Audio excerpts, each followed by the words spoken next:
काऊ बने हो, पालतू हैं, ये अयाशियां करते हैं वहां चल के, और फिर उनके मुताबिक इनको नहीं समझ आ रही अवाम इस वक्त क्या सोच रही है। ये कहते हैं इक़्तिदार मेरे पास है। मैंने कहा ये देखो, इस मुल्क के साथ और दीन के साथ जिसने मजाक किया है खुदा ने उसको बर्बाद किया है।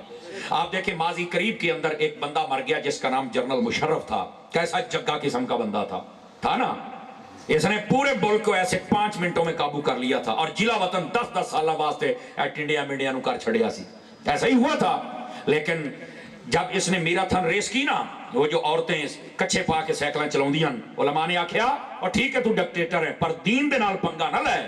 बड़े उलमा पर पर्चे हुए, जेलों में चले गए। उलमा ने कहा हम तो यही अजान देने आए हैं ना, अजान सुन के भी किसी यजीद को तकलीफ होती तो हम क्या कर सकते हैं। समझ आई है। इन्होंने बातें की, खैर क्या होना था, उलमा तो छूट गए। लेकिन इसने कहा जिसने देखना है देखे, नहीं देखना तो आंखें बंद कर ले।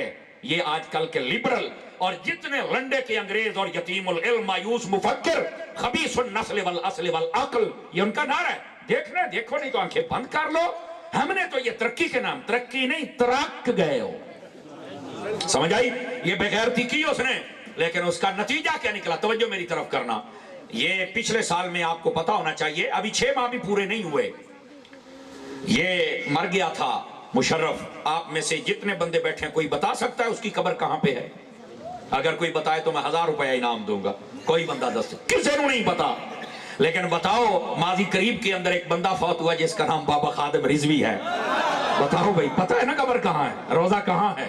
समझ आ गई ना। ऐ गल होती है सारी बादशाहों। ये जो बदमाश लोग होते हैं ना, इक़्तिदार के नाम पे नशा जिनके अंदर आ जाता है, कसम खुदा की अल्लाह रब्बुल इज्जत ने नामो निशान मिटा के रख दिया है। किसी को पता ही नहीं उसकी, यजीद की कब्र का पता है किसी को, लेकिन हुसैन का नाम आए तो आज भी बंदे का दिल खुश हो जाता है। और भाईजान ये नहीं रहेंगे, लेकिन इनको समझ नहीं आ रही, ये सबक नहीं सीख रहे। अल्लाह में समझने की तौफीक अता फरमा दे।